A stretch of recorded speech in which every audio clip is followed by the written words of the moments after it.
¿Qué tal? De nuevo, vamos a ver ahora el tema de los problemas de la representación. Está en la unidad 1, pero es un tema que me interesa mucho que tengamos lo más claro posible. Vamos a hablar de la idea del anacronismo en la imagen en George D. Uberman a partir de este libro que se llama Ante el tiempo. Por eso es que está en el tema de problemas de la representación, porque el punto de partida de Didi Uberman es que hay obras de arte que parece difícil leer o interpretar con las herramientas que el marco histórico normado por la tradición de la historia del arte ofrece, como que no hay herramientas suficientes con frecuencia para analizar obras de arte que han sido producidos en marcos de referencia históricos que no parecen poder explicar sus contenidos, como es el caso del fresco de Fra Angelico, eh, conocido como Una conversación santa, eh, que tiene unos paneles debajo en la parte inferior del fresco que parecen representar unos cuadros hechos de mármol, como incluso enmarcados, aunque solo pintura, sobre el muro, y que, dice Didi Uberman, no hay en la tradición de la historia del arte de su tiempo ninguna herramienta para leer estas piezas, que si se recurre a los comentaristas de la época, pues no hay. Y el más próximo es una generación posterior, por lo menos 30 años posterior, que no estuvo ahí, no vio la pieza, sino que habla de oídas y copia producciones en dibujos y, por supuesto, no toma en cuenta esta parte inferior, sino solo la parte superior donde están la Virgen y los santos y están conversando, ¿no? Entonces se descuida esa parte y dice, ¿qué hacemos con esto?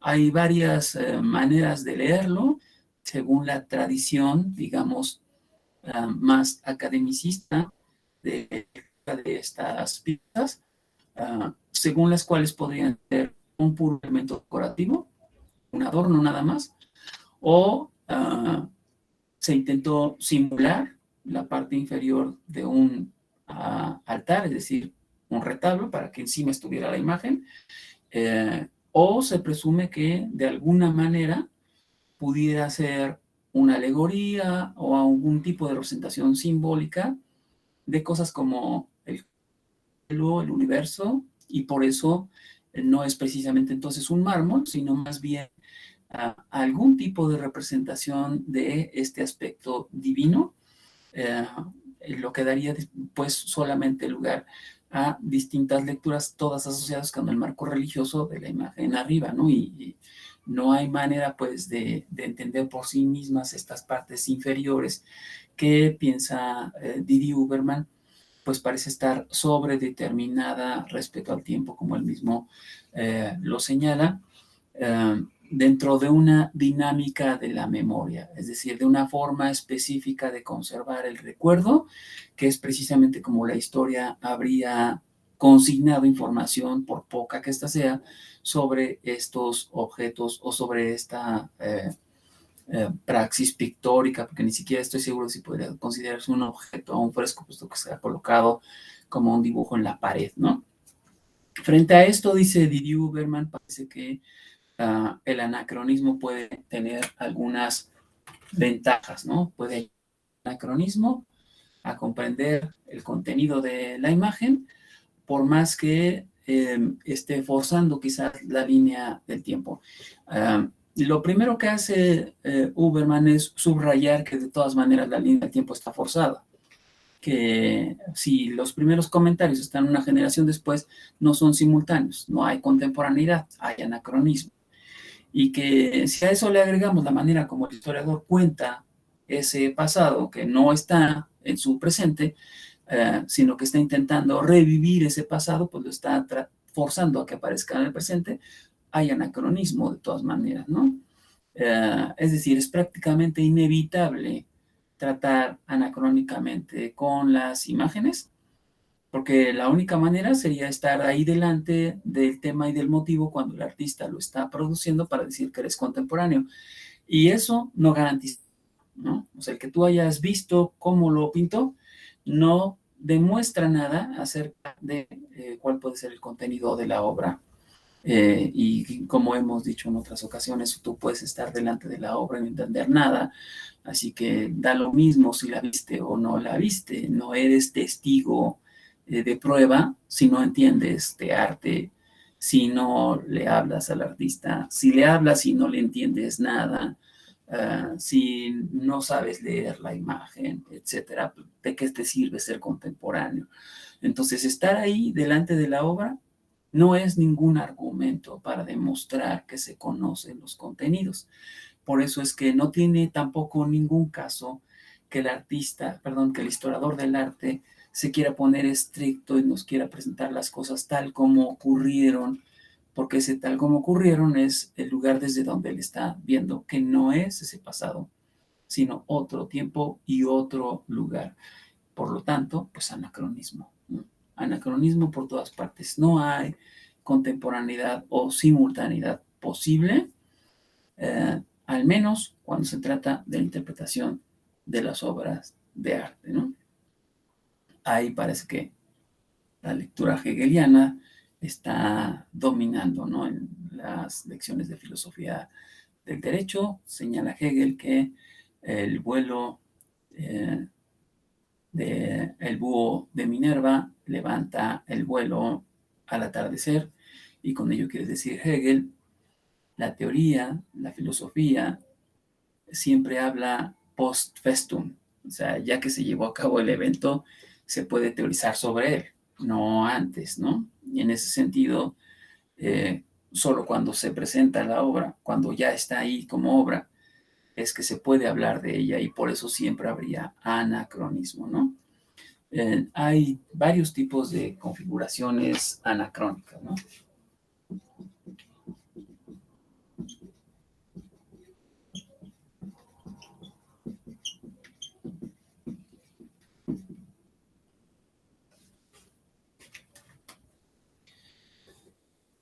La historia de las imágenes como historia de objetos es temporalmente impura.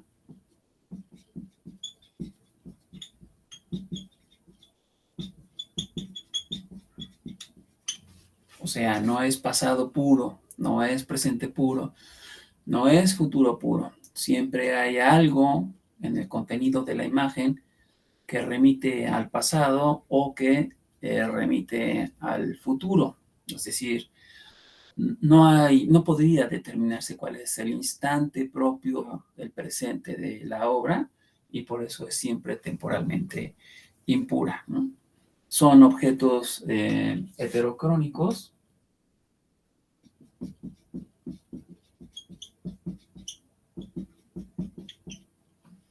es decir, cuya cronología es heterogénea frente al espectador.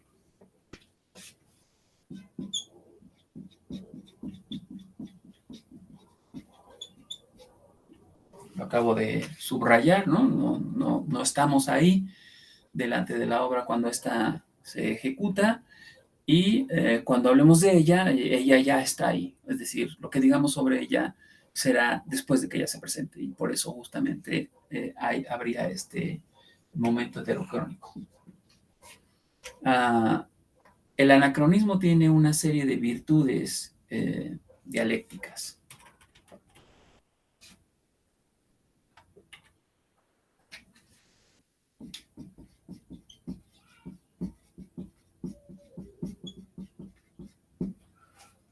Recuerde que la idea de lo dialéctico corresponde a la tensión de oposición, que no tiene que resultar en síntesis, basta con que se muestre que no es simple, ¿no? Que no se puede resumir en una cosa, porque es dos simultáneamente. Y aquí tenemos primero el carácter temporalmente impuro, lo que significaría que no se puede simplificar la obra a ser nada más presente, nada más pasado, nada más futuro. Ahí hay una primera tensión dialéctica. ¿Qué temporalidad le corresponde? Luego está la tensión entre imagen e historia.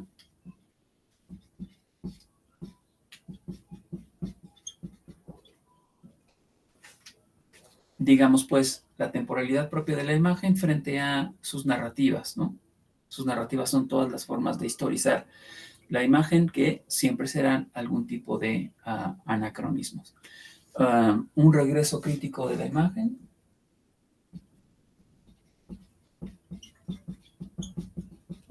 Aquí sin duda hay que tomar en cuenta antes que nada el caso que está analizando Didi Uberman.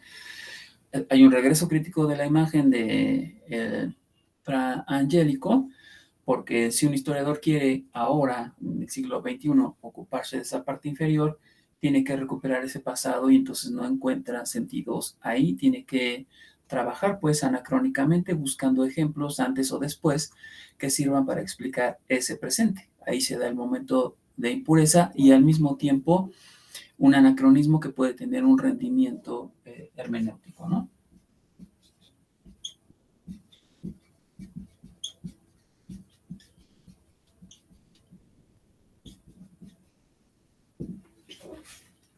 Por supuesto que no es fácil identificar cuál puede ser el rendimiento ontológico, perdón, hermenéutico de la imagen, ¿no? Sí, perdón, es que estoy moviendo la presentación para seguirla un poco. Hablando de rendimiento hermenéutico, nos referimos a la ganancia de interpretación que puede haber al aplicar estos criterios anacrónicos de buscar en el pasado un antecedente que explique el presente de la obra, buscar en el futuro un consecuente que pueda ayudar a comprender de dónde surgió esta primera imagen, ¿no? Hay un movimiento y un montaje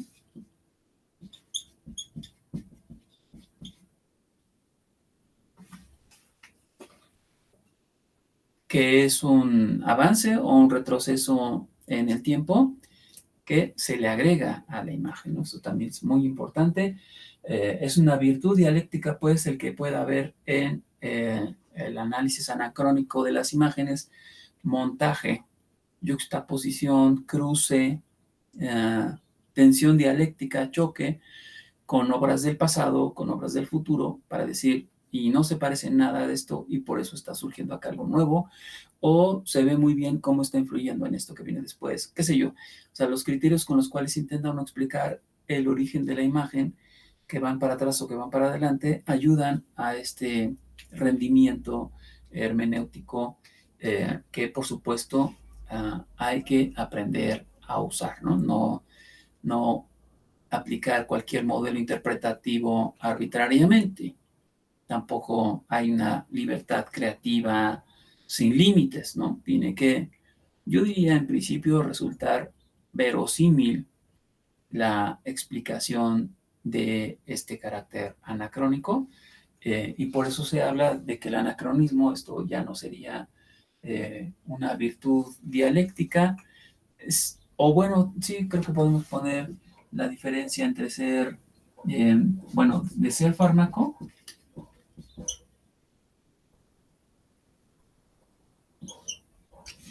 y que puede funcionar como remedio o veneno. Porque aquí tenemos sin duda también una tensión dialéctica, dice veneno ahí abajo. Sí, estamos hablando de justo los límites de aplicación del anacronismo en la explicación de las obras de arte. Hay un justo medio de aplicación de este fármaco, el anacronismo, para producir una interpretación que nos dé un rendimiento, es decir, que ayude a comprender, y no una que conduzca a una mala interpretación, a una sobreinterpretación, eh, que creo siempre es posible demostrar lo injustificado que pueda estar por baja o por alta, es decir, por muy mala interpretación o por exceso de interpretación. Eh, Creo que siempre es posible encontrar ese punto medio en la verosimilitud, ¿no? en qué tan aplicable es la interpretación que se está haciendo a la descripción de la imagen que estamos analizando. Entonces, ahí está el punto medio en el que funciona bien el fármaco como remedio y no como veneno, porque justo puede causar estos daños. Bueno, en esto habría ayudado la teoría de la historia desarrollada en el siglo XX. Vamos a tratar un poquito este tema nada más de qué importancia ha tenido la historia, o más bien la teoría de la historia,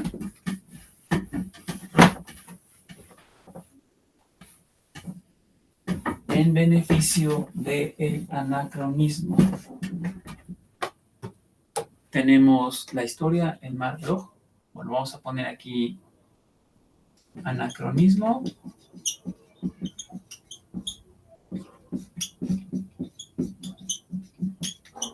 Historia. No lo ponemos como un versus, ni con un i, ni con un o. Es decir, no estamos diciendo que trabajen juntas ni que se peleen, sino, de nuevo, cuál es el rendimiento dialéctico que puede haber en poner a trabajar ambas cosas juntas. Tenemos la historia en Marlowe.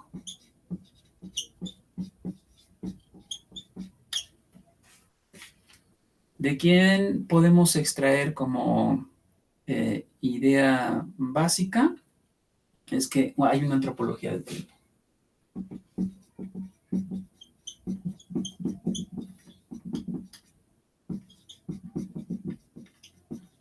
Creo que esa podría ser nuestra idea principal.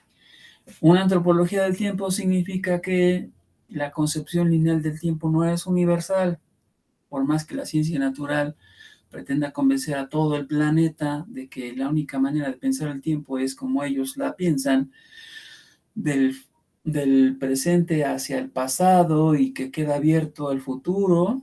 Esta es una visión tradicional de la visión lineal del tiempo.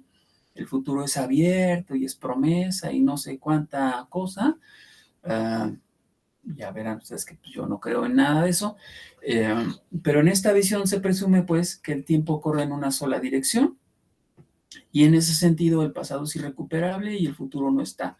Entonces, ¿qué tenemos? Lo único que hay es un presente. ¿Cuánto mide el presente? ¿No? ¿Cuánto mide hoy? ¿Cuánto mide ahora? Y ahí no queda de otra. Ahí es en donde tiene su mayor fuerza y peso la física. ¿Cómo mide el tiempo, no? ¿Cómo calcula con toda exactitud la duración del tiempo a través de la correlación de elementos en movimiento? Porque eso es básicamente lo que entiende la física por tiempo, ¿no? Como cuánto tiempo tarda un objeto en desplazarse en el espacio, es la unidad de medida, por comparación, ¿eh? O sea, nada más a ver cuánto tarda la Luna en relación con la Tierra en relación con el Sol en relación con la galaxia, y a través de eso se establecen cálculos exactos de relatividad comparativa de tiempos por velocidades, ¿sí se entiende? Ahí es en donde está toda la objetividad de la concepción lineal del tiempo, pero en esta concepción lineal del tiempo están metidas ciertas tradiciones, hay otras que no creen en eso. Hay otras que tienen concepciones míticas del tiempo, no científicas, eh, o tradiciones que no son ciencia, ¿no? Son solo historia, son solo pasado remoto, que incluso pueden remontarse a momentos en donde no hay tiempo, donde no importa la temporalidad, donde no transcurre o se mueve más lento o va más acelerado de lo que el tiempo de los relojes o el tiempo cosmológico nos muestran. Entonces, lo que pone en evidencia Bloch con la idea de la antropología del tiempo es que hay más de uno, que no todo el tiempo es lineal, pues, y que la visión objetiva con la que se mide el tiempo es una forma de acceder a la temporalidad o a la experiencia con el tiempo. Hay otras. El síntoma.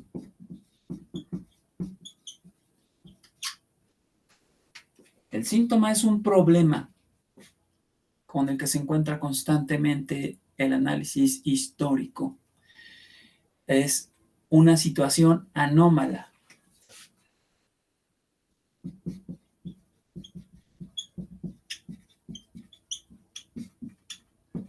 Por eso elige el cuadro, el fresco de Fra Angelico, porque es una situación anómala. No parece haber una temporalidad dentro de la cual se pueda inscribir un acto creativo como este, porque parece no tener antecedentes y tampoco consecuentes, por lo menos durante sus buenos 450 años o 500, no parece haber tenido consecuencias importantes en el sentido de que haya otros artistas que hayan copiado eso, imitado, reproducido, seguido en alguna línea ese modelo de representación, sea el que sea sea lo que contenga, porque como dice Duberman, no sabemos qué contiene, ¿no? No sabemos si es alegoría, si es símbolo, si es trampantojo, ¿no? De trampantojo de el retablo, etcétera. Y en ese sentido no parece tener temporalidad y por eso se vuelve en síntoma y en situación anómala. Diríamos pues, en cualquier fenómeno histórico es posible encontrar una situación anómala, es decir, un momento inexplicable en la línea del tiempo, ¿no? Como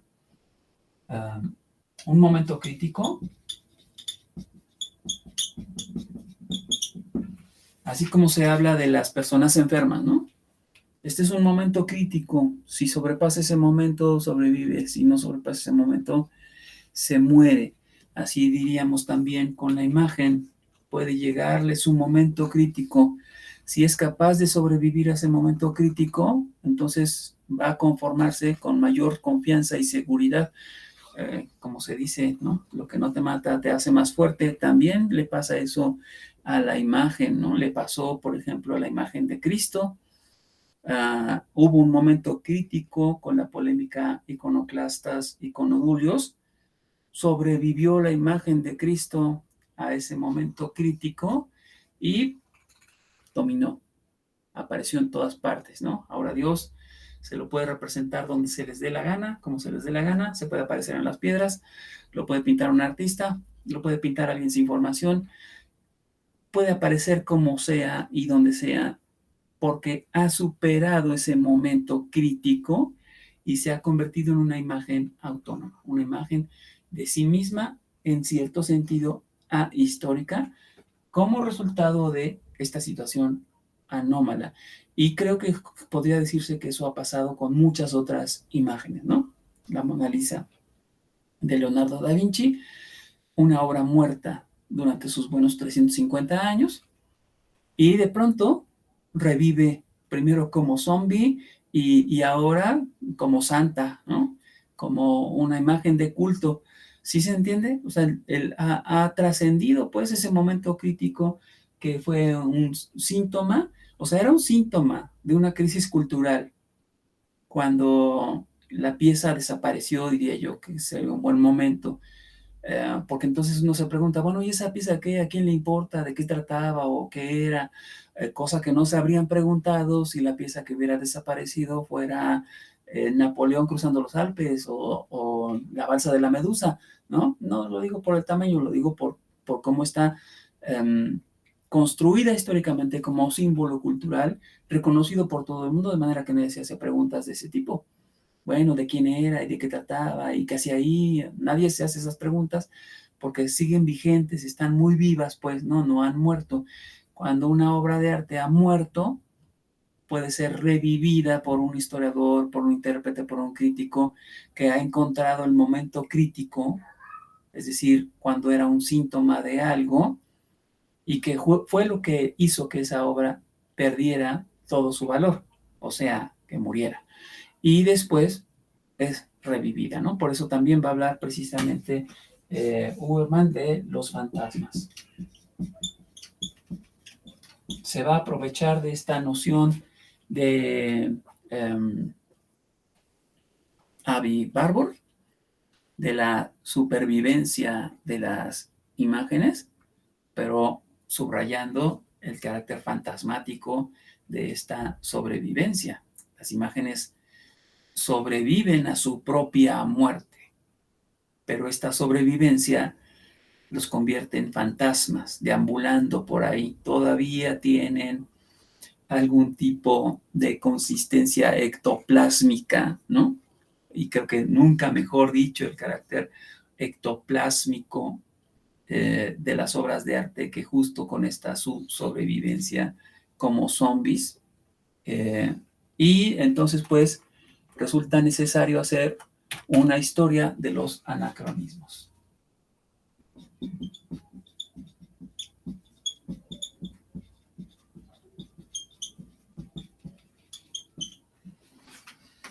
Esta parece ser una sugerencia de Didier Huberman para el futuro del arte, de la historia del arte. Lo que viene para la historia del arte no es hacer historia del arte, sino de los anacronismos en el arte. Esto significa de las historias que han sido construidas anacrónicamente, y todas han sido construidas anacrónicamente, solo que ahora podemos ver que no estaban construidas como se pensaba, como un regreso al origen de la pieza y su forma de ser real, o sea, esa visión historicista de contar las cosas tal como fueron, ya no puede seguir utilizándose. Ahora podemos hablar más bien de historias de anacronismos, es decir, ¿qué recursos anacrónicos está empleando el historiador o puede emplear para explicar síntomas, situaciones anómalas, momentos críticos o imágenes fantasmáticas, ¿no? ¿Cómo puede el historiador explicar, por ejemplo, una historia de las formas o una historia de los tipos? Pongámoslo aquí.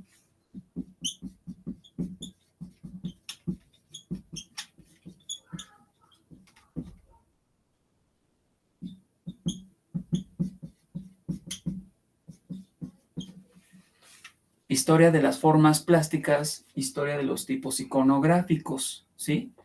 Estas cosas, estos dos modelos que son como muy normales en la historia del arte, todo historiador del arte estudia estas dos cosas, ahora son vistas como anacronismos.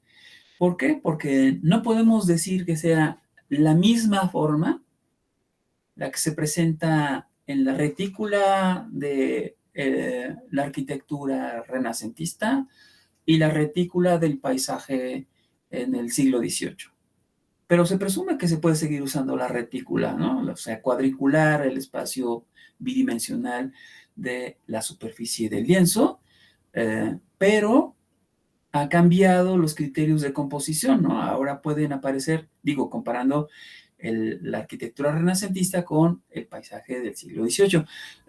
Se puede producir un nuevo equilibrio dándole mayor peso a un objeto que se encuentra a la izquierda, a la derecha, arriba o abajo, y no como lo pensaba el Renacimiento, que tenía que estar en el centro y de ahí hacia los extremos, arriba y abajo, todo organizado, no sé cómo decir eso de otra manera, por el núcleo duro, como la masa, ¿no?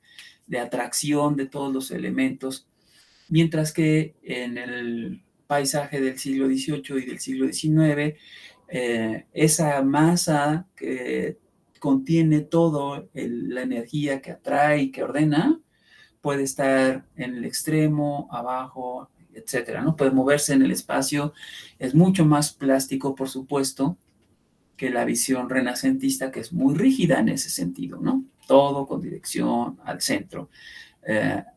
Ahora se puede mover, ese centro lo puedo desplazar para acá, para acá, para acá, y jala, pues, ¿no?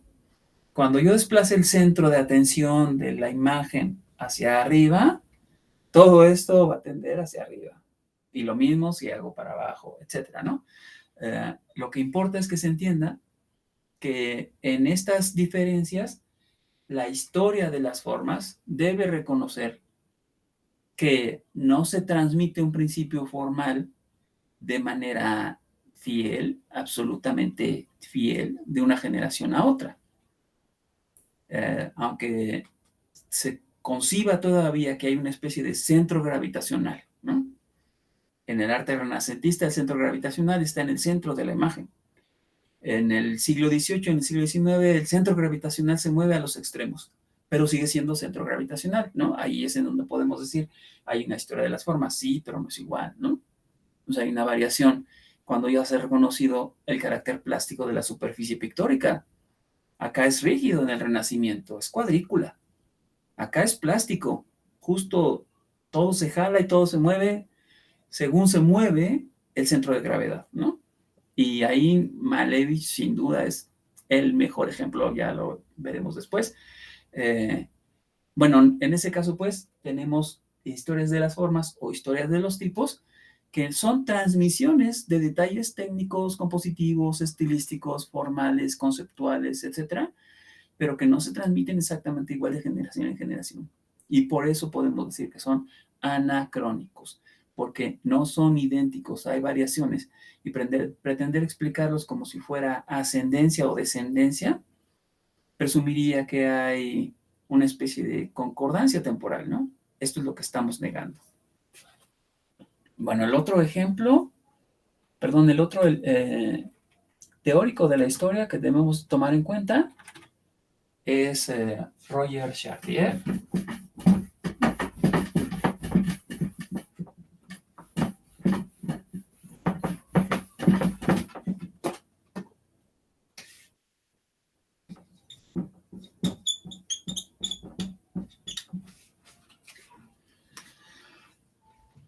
De quien vamos a retomar solamente la idea de la posición crucial de la imagen.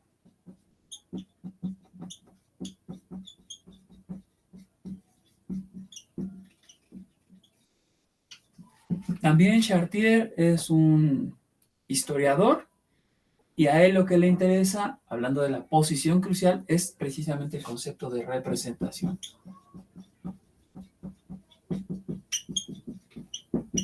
Que está ampliado al nivel de lo que hemos visto con Jacques Rancière, a esta idea no solo del sensorium, sino más bien diríamos del régimen estético, es decir, no nada más en la recepción, también en la producción, ¿no?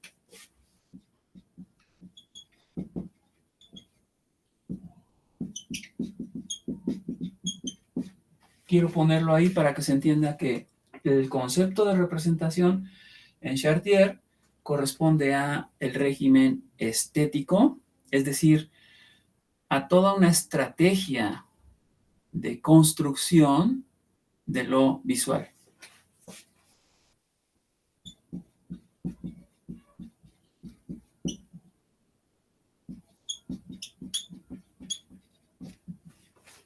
Así como se hablaría en Francalanchi de un proyecto de belleza, así podríamos hablar en Chartier de una construcción de lo visual a través de la representación.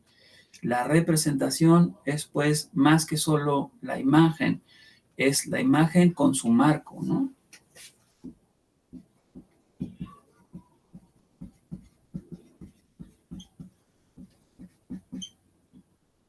Y si quieren, para que no haya duda de hasta dónde llega, pensemos en marco físico, que sería, a ver, voy a quitar esto.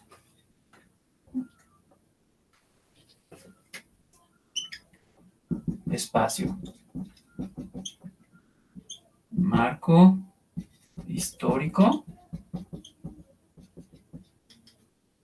Tiempo. Marco teórico.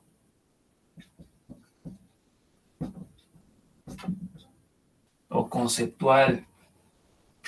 Y podríamos seguir pensando en otros marcos que son parte de la imagen, ¿no? Así como los marcos son parte de las pinturas, incluso aunque estén ocultos como puro bastidor, ahí hay un marco.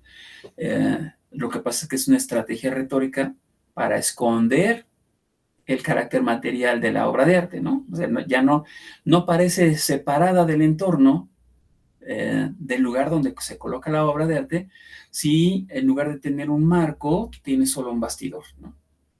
¿Por qué? Porque el marco separa el espacio, ¿no? Te dice, aquí hay una ventana, aquí hay un hueco, aquí hay una transición, ¿no?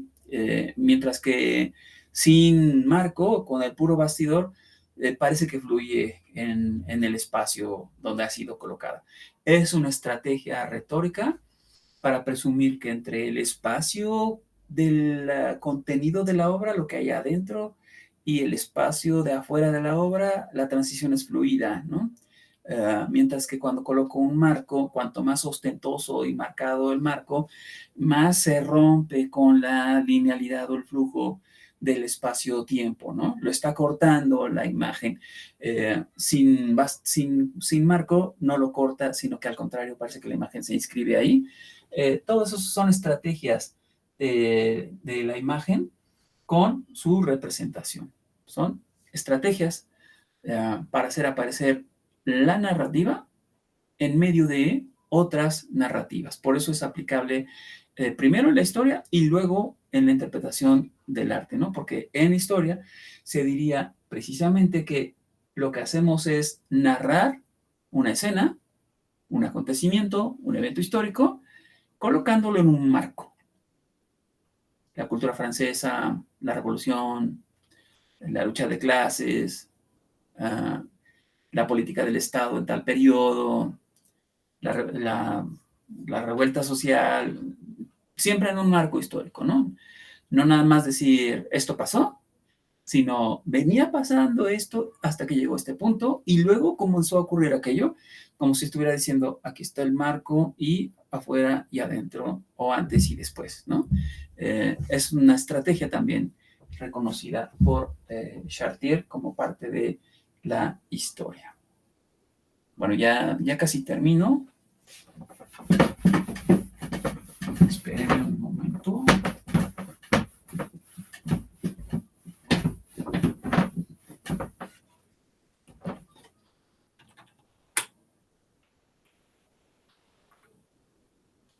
Sí, realmente ya terminamos. Lo que sigue es solamente mencionar quiénes son los que forman parte para Didier Huberman de la constelación del anacronismo. Ahí solo está pensando como en una estrategia muy básica de exposición, de tener a estos grandes teóricos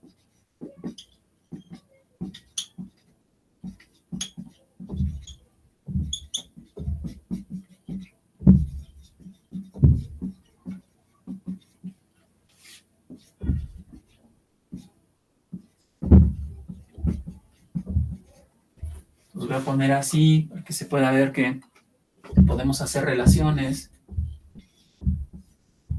en cualquier dirección.